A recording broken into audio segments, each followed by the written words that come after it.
What's up guys, it's Crypto Jay here and welcome to the Crypto Junkies channel. If you're new here, then you obviously need to take a second and subscribe and hit the bell notification so that you don't miss out on training like this, which I'm continually doing. Now, today the training is gonna be a little bit different because as you can see, I've got a whiteboard behind me and a fat marker. We're about to dive into something that I've been asked time and time again, especially over the last couple of weeks, is how do I create a portfolio? How do I create a plan? Considering I've had this conversation now maybe 10 or 12 times, this should go fairly quick. But what I wanna do with you is I wanna break down what I'm doing. Then I wanna break down some examples of what you could do based off some round numbers. So I have 5,000 to invest, I have 10,000 to invest. I got this nose itch thing going on right now. Let's go ahead and talk about first and foremost what I'm doing. Then I'll reset the whiteboard and we'll talk about some round examples. Sound good? All right, so let me go ahead and just break all this down for you. Stay put, stay right there.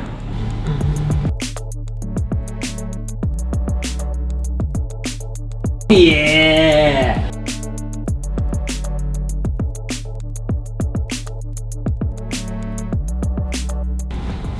So, you see I've broken down quite a bit of stuff in the board here, so let me explain all this now, all right? First at the top, we've got the 4 kings, let's call them. These are the 4 things that, the 4 high interest yield programs that I support right now. There's hundreds probably by now, right? But there's a ton more that I don't reference and I don't talk about. These are the 4 that I believe in, that I've researched, and that I have a plan for. If allocations change in the near future, then I'll bring on more. If not, then I'll stick with what I've got. Then we have holding, which is holding. And we're just, I say top 5 because top 5 coins. That's the top 5 most popular coins, not the top 5 based off of coinmarketcap.com. So that would be Bitcoin, Bitcoin Cash, Monero, Litecoin, and Ethereum, okay? Those 5. And then ICOs is ICO. That's any initial coin offering or ITO, initial token offering that I've researched, that I believe in, that I wanna go ahead and buy a significant amount of coins, which is anywhere between 20 to 100,000 coins.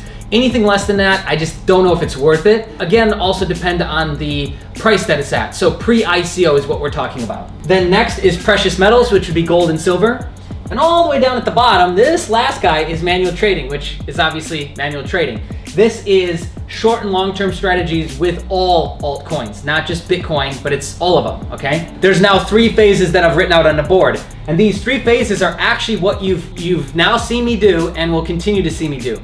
Phase 1 is where I started. So in the very beginning, at the end of July, when I first got into this, 60% of my holdings, my portfolio, were high interest yield programs. And I knew that I wanted to start off that way because you should put the most amount of money into what you believe in the most and what will pay you out the fastest and you believe to be the most stable. For me, that's BitConnect. So I personally believe that BitConnect will be around for 12 to 18 months. So it would make sense for me to put the most amount of money, 10,000, 100,000 into BitConnect, because then that's paying me out a daily interest. That's paying me out a daily amount. And since that's the one that has a coin, it's been around the longest, it's seen some really big dives and it's seen some really big corrections and it's still there. They're continuing to innovate and really push new tech. So I feel very safe and confident in betting 12 to 18 months for that to last. And so in 12 to 18 months, how many 120-day cycles can I actually run with my money? So a bulk of my money will always be run through BitConnect first and foremost while it's around, because that's gonna generate me the most daily money to then play with. Make sense? I basically had 60% of my holdings split between Regal's a newcomer. He's just come on in the last 3 weeks. So it was just these 3 and then Control Finance, which Control Finance went away. This is where 60% of my holdings were. I was holding nothing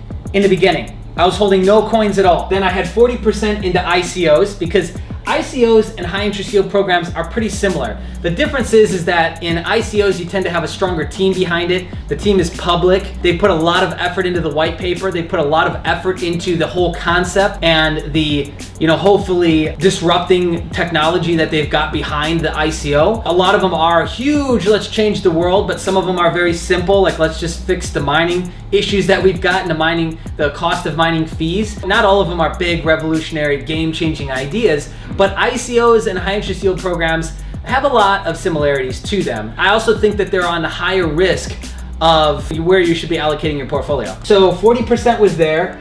And that was it. So that was my 100%. I had 0 going into precious metals.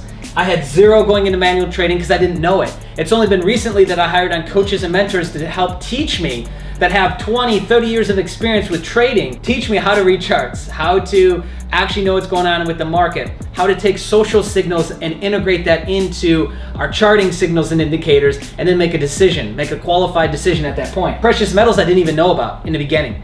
So this was the very beginning. This was like that first 30 days, maybe even up to 45. Well, this plan scares the shit out of me. So let's now make a smarter plan. That's when phase 2, we'll call it, came into play.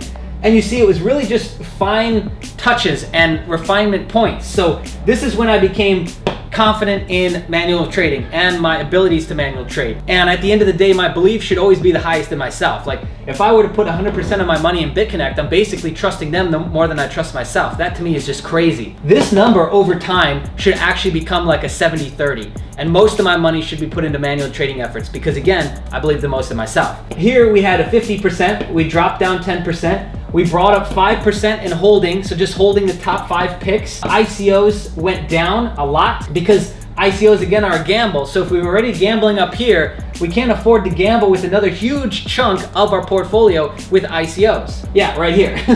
And then we brought in 10% on precious metals, which was the gold holdings that you've seen. And then 25% has now been allocated towards manual trading. And this phase 3 this was probably day 45 to maybe 60. This was up until probably a couple weeks ago. But then there was some more things that occurred that scared the shit out of me and made me reassess my plan and reassess my portfolio breakdown to then make a wiser plan. So again, the next iteration of refinement comes in, and now we're dropping down to 40% into the high interest yield programs, which this will eventually go down to 10%. That is my goal. Over the next 6 months, this will go down to 10% of the overall holdings. And the bulk of what we're doing is in the lower half. And I see the biggest value being in the lower half of what we're talking about here, okay? Then you see the holding top 5 coins has gone up because I think that's a pretty safe bet. Like over the next 12, 24, 36 months, the value of the top 5 coins, again, not on CoinMarketCap, but the top 5 popular coins will only go up. Monero will only continue to build out its tech. Litecoin, ETH, all of them will just continue to innovate. When you innovate, the value of whatever it is that you've got goes up naturally, okay? And so then ICO, that's gonna stay at around 10% for right now. I like that allocation. And the reality is that if you pick a good ICO, it sucks to say this, but it really is like the lottery. If you pick those winning numbers, then you're gonna roll in some money.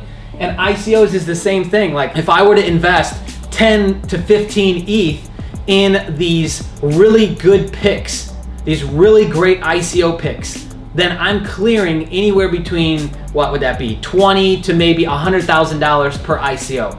That's a lot of money for a lot of people. Keep that in mind when you're making your plan with your portfolio. Then precious metals is gonna continue to stay at 10%, which I like, and that is like a way long-term play. That is like playing on the fact that gold is used for space travel, and with space travel only being pushed by Jeff Bezos, by Elon Musk, by Richard Branson, and by Jack Ma, then if they're all pushing for Mars and space travel, we're gonna need more gold. And the value of gold will only go up because it's required on the ships. We have to use gold to go into space. So I'm betting big on long-term holding with gold and silver. Then lastly, manual trading efforts have gone up to 30%. And so this whole scale, what you'll see is the progression here has gone heavy in high interest yield programs when I was, let's say, dumb, and I had no clue what I was doing, but I like the return and I like the gamble of the interest rate. We were top heavy here, and this actually might have been 70%. I can only go off of what I remember and what I can dig up with what I've been tracking so far. And I wasn't really tracking this that great in the beginning. This being like top heavy on the high interest yield side, now we're slowly starting to wean ourselves off of the drug of high interest yield programs, because it really is like a medication. And there's very little safety and security in that. And we want to flip this scale to where most of my safety and security is in the bottom half, which is manual trading, because again, I believe in myself the most, and I'm always going to be able to deliver the highest rate of return. I should be able to. And so this number will continue to go up. These you'll see kind of stay similar, but these two will flip-flop. And you see I'm just dropping it down 5-10%. And each phase is lasting maybe a month to a month and a half. And as I get smarter, as I continue to grow, as I continue to get education, like I said, this and this are flip-flopping completely. So take one last look at this. This has been really the timeline and the mapping of what I've done up until this point.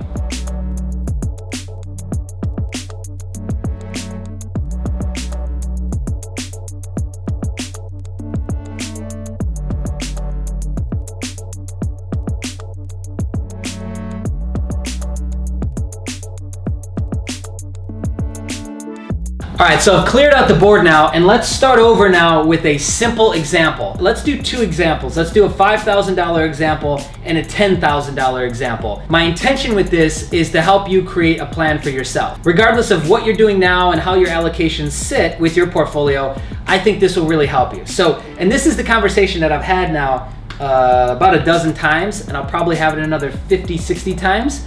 And hopefully this video will help explain a lot of what I go through in a manual process on the phone, okay? Okay, so we've got our initial investment or portfolio size of 5,000 US dollars. Now, the easiest strategy would simply be this. No. So this strategy is what a lot of people are choosing to do. 50% in Bitcoin, 50% in US dollar, holding it in tender. That's it. We're buying up positions in the market, or we go all in, one time at, we pick an entry point, and let's say it's 3,000 a coin, 5,000, 6,000, and we just dump 50%, 2,500 into Bitcoin. And our intention here, I think, is to just hold on to it, but I'm not sure. And then we're sitting on 50% US dollar ready to be converted over to Bitcoin, okay? This is the most common strategy, and I think where a lot of people start. Then, as we get more information and we gather more facts, we tend to switch over to about a 50-50 strategy with high interest yield programs and holding. Mostly this is just holding Bitcoin, and we're waiting to use this in these. So it's almost 100% strategy into high interest yield programs.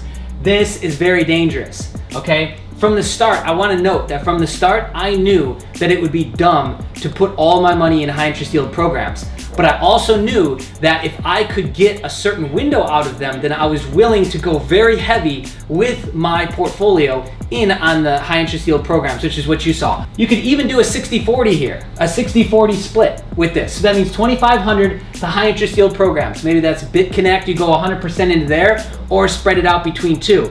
I would suggest that if you're coming in at only 2,500, really anything less than $5,000 into BitConnect, I would suggest that if you're coming in at a number lower than 5,000, that it's not gonna generate you the numbers that you might think it would in BitConnect. It'll take too long. 5,000 I think is really the breaking point of entry, okay? That's the lowest you should enter at. $100, $1,000, I mean, they just don't move that much. We've got a couple accounts, and there's one that has 3 $1,000 investments, and then one has 1 $10,000 investment. The numbers that the account with the 3 $1,000 deposits are actually, maybe there's 4. It doesn't move that much. What we get per day is like 10, 20 bucks. And altogether what we're getting out of that is maybe 50 or 60 on a good day. And on a bad day, it's giving us like $10. I think that with BitConnect, it's more valuable to come in at minimum of 5,000. 10,000 is a sweet spot. I don't even think you should come in at more than that, because if I came in at 7 investments of $10,010, because if I come in at 7 investments at $10,010, not only is my capital released after 120 days, but also I get the additional 0.25 every single day. So no matter what happens, if we have poopy interest day or what, we will get an additional 0.25 regardless, even if it's 0. And so if I did 7 of those, then that's actually pretty similar to me coming in at one $100,000 investment into BitConnect with the amount of interest that I'm gaining, okay? So I think if you're less than 5,000, don't expect that much out of BitConnect, and don't dump it all into BitConnect at that point then. Spread that out and allocate yourself out between BitPetite, USI Tech, and Regal as well, okay? And Regal actually, if this proves to be a great platform, it pays out a higher rate than BitConnect, but it just doesn't have the history. Yeah, it's got a coin, and it's got about 30 days on the actual exchanges, but it hasn't done that great of numbers, and there's a lot of bugs in the platform still. Okay, so I think we kind of broke down the 50-50 strategy pretty well at this point. Let's jump into some more complicated stuff, because you could easily just fluctuate this and do a 60-40, but let's start to talk more granular, right? Understand that if you're coming in with 5,000, then something basic like this is fine. Don't try and jump to where I'm at, because look at the phases that I went through. I went through a top-heavy, high-interest yield program allocation, and now I'm starting to pull out the interest because I hit that tipping point to be able to pull out into other things. I actually think the best plan is to come in at $10,010 in BitConnect and start to pull out that interest every single day, and then allocate that into the other high interest yield programs, the ICOs, the holding precious metals, if you want to get into that, and holding coin, just because it's giving you over $100 or thereabouts per day. And you can follow the 30-day challenge to see what that's actually paying out in real time each and every single day. I think that's a really great strategy. And if I were to rewind and start over again, I would have done that instead of waiting. So I waited a little bit too long, and I would have come in right out of the gates with the $10,010 investment, and I would have had an additional 60 days of 1% or so a day, which is $100, okay? Okay, so what I would suggest, we're still using the $5,000 example, but I would suggest, especially in the first 60 days, keep this top heavy with the high interest yield programs, because it's gonna pay you out that daily interest. The daily interest can then be taken and used and flushed back into the whole portfolio. Then we could change over, this is another route we could go. We could go 20% into holding, or we could even bump this up to 25, and we could do 20% into manual trading, and then we could do 5% into ICOs or 10% into ICOs. ICOs, again, since it's here, we want to put these at opposite ends of the scale, because if we've got 100% in really high risk activity, our portfolio is at too much of risk. And so how I like to look at it is, like, would somebody really give me $1 million and let me manage their money if 70% of it was all in high risk? No, they wouldn't. Never would they, right? But if I could make an argument for an entry point that's top heavy in high risk and then flushes itself out to completely flip-flop over the span of 90 days, that's got a little bit more mileage out of it, I think. And if you look at it like that, it helps you bring logic back into like your plan. Because like your Warren Buffetts, your Charlie Mungers, they would never go for something that was that high risk, ever, because their logic mind just can't wrap around it. They just can't figure that out. And so they would want something that is a lot less emotionally driven and a lot more factually based and logic based. If you come in at the 50-50 strategy or 60-40, then you immediately want to start taking everything out of this and pumping it back into the lower half of your plan, the other 50% of the portfolio, so that we can diversify this out and really, again, mitigate our risk, meaning that we're spreading out the risk that we're holding because we're so widely spread out and so widely diversified. So yeah, I mean, within this model, we could really mess around with this a little bit. This could be 60. We could drop this down to 5% or kick it up to 15 and drop and fluctuate these two numbers. Again, if you don't even want to mess with manual trading, then you wouldn't even bring this into consideration, and it would give you another 20% to diversify across these three positions. You could also bring in staking. Staking's a little bit different. That's where you stake up your coin and you get a return on that coin. Different terms. It's similar to the lending aspects of the high interest yield programs, but it is still different. And so it's got its own name and kind of category, and that's called staking. So you could chop this out and bring in staking, or you could just do these three options here. That's comprised of your whole portfolio to begin with. And then maybe you would bring in precious metals. You'd bring in maybe some gold activity. I think gold, again, used to back the US dollar, and what backs the Chinese yen, and what backs most currencies, or should back most currencies out there. It doesn't necessarily, but it's a very powerful currency. It's a very, very powerful currency. And I think that, if all the fiat went away tomorrow and there was no such a thing as cryptocurrency, gold would be the most valuable thing that was left when the dust settled. So that's why I position a good amount, 10% is perfect for me, into precious metals. All we would really have to do is, as we continue to go on, we just refine these numbers, right? We just kind of polish these out. The question that we're constantly asking ourselves is, if this went away, how good do we feel? If in one fall swoop, BitConnect, BitPetite, USI Tech, Regal, whatever you're into, it all went away. Is what we have left good enough to make us okay? Like, are we gonna still be able to sleep at night? Like, are we gonna jump off the Golden Gate Bridge? Like, God forbid, don't do that. Constantly have to ask yourself, And if it's like a hell no, I don't feel good about that, then we need to make changes. We need to refine these numbers here. Within each one of these, we can go granular, right? Like, how many ICOs do we invest in? How many high interest yield programs do we go into? How many coins do we hold? How many coins do we get involved with manual trading? And how many ICOs do we get involved in? Here's what mine look like, and this is numbers that I'll probably pretty consistently keep. So these are my numbers. I feel pretty confident with these, and I think I'll continue to operate this way, but 4 high interest yield programs, 5 coins that I'm holding, top 5 most popular coins, and then manual trading 3 to 6 pairs at a time. That's a pair, like Bitcoin to US dollars a pair, Ethereum to Bitcoin would be a pair. Those would be my pairs, right? So 3 to 6, I'd like to get this up over 10, but again, I'm fairly new to manual trading, so I have to get more confidence, more training, and then you'll see this number increasing as well. And then ICOs 3 to 6 at a time, I think that's a really good number. On the lower side, if you're investing more, and on the higher side, if you're investing less. So if you're coming in with 10 to 20 ETH per ICO and you're researching and doing a great job with your homework in finding really high quality ICOs, you'll end up with really great returns, like 10, 20, 30, $40,000 per ICO, and then that's more money that gets flooded back into the overall portfolio that we can allocate across the boards. And as new money comes in, I want to note this, it should be allocated based off of our percentages. So if I get $100, 50% of that, $50 is going into high interest yield programs. $20, $20, $10. If I get $100,000, 50,000, 20,000, 20,000, 10,000. Make sense? So now I just want to show you what a $10,000 example would look like and the little changes and fluctuations I would make there.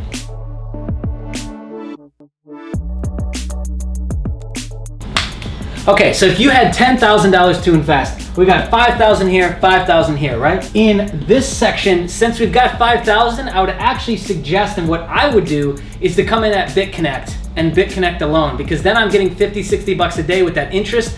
I firmly believe that it'll be here for the next 120 days, so we'll get at least one cycle of doubling our money, of which this will pump daily money back into our hand that we can take action on to more diversify our portfolio, okay? You might decide to do differently, but at the $5,000 level, I think that, again, that's the bare minimum. Ideally, 10,000 into BitConnect is the way to really get it moving. So we could choose to take that other 5,000 and put it all into Bitcoin, or we could go with all 5, the top 5 or the top 3, you know, Lite, ETH, and Bitcoin, Bitcoin Cash, Bitcoin and Ethereum. Like, however you want to break it down, it doesn't really matter. But you're going to pick some coins and hold on to those. Now, there's 2 ways we can play the holding game. We can just choose an entry point, which is where we enter the market, right? So maybe Bitcoin's at $3,000 and we decide to enter the market there. And we just dump the whole $5,000 in. Or there's a much smarter way to do it, which with basic trading knowledge, you could execute on and do really, really well. And that would be this. We take this $5,000 and we break these down into positions. Each position would be the following. So each position is 0.001 Satoshi. For Bitcoin, for ETH, for Lite, it would be the same. So now, how many positions do we got with that $5,000 worth? We've got a lot of positions, right? So we can come all in on our positions at one time, and then we know crystal clear that we have to go above that number to have any profitability.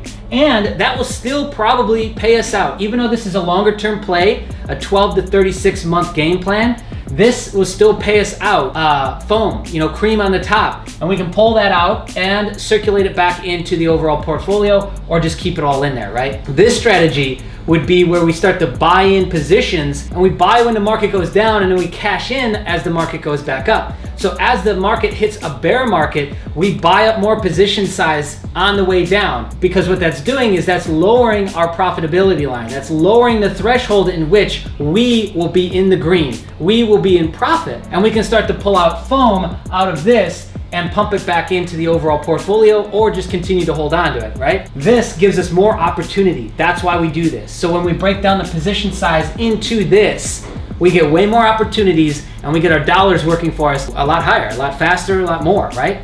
This only requires basic trading knowledge. Or you could just come in at, with the whole $5,000 purchase at some entry point on all one coin or on multiple coins, right? And very quickly, we would kind of shape this and start to thin it out and bring in, more pieces, bring in ICO pieces, maybe staking. If you wanted to get into more manual trading efforts, we'd start to match up more pairs, and we would just diversify out our portfolio, which takes away our risk, because now all of our eggs aren't in one basket, right? That's all that means. And the high interest yield stuff, we want to start out heavy in the beginning because it pays us out a daily dividend, a daily interest rate. And then we want to wean ourselves off of that as we start to make more and more profit, and flip-flop the schedule and flip-flop the scale. So I think the most important thing to take away from this, the $10,000, $5,000 example, which you saw with my 3 phases and how I'm refining my plan, is that none of this is supposed to give you a plan, right? This is just supposed to give you ideas and help better educate you to make smarter decisions for yourself. Ultimately, you need to create your own plan. And it's gonna look different for you than it will for me, because your threshold and your capacity for risk and your tolerance level for that is gonna be different than mine. Because we're all just different, unique people anyways, your plan should be different than mine. My whole intention with making a training video like this is just to give you ideas and direction for where you could put your portfolio and put your money to make you feel good. At the end of the day, the question that you need to ask yourself and continue to ask yourself is, am I confident in my plan and am I comfortable with my risk? Confident in my plan, comfortable with my risk. And then from there, we just stay clear and we stay focused, because what I've outlined here is simple. Now, don't mistake, it's not easy, it's simple. It does require daily action. Action when you're tired, when you're sleepy, when you don't give a when you don't want to do any work and you just want the day off from crypto. Unfortunately, it will require your work, and it will require your effort, your clarity, and your focus. And as long as you dedicate yourself to that, then you will get a huge financial gain out of this. Because remember, we are at the forefront of the entire cryptocurrency market.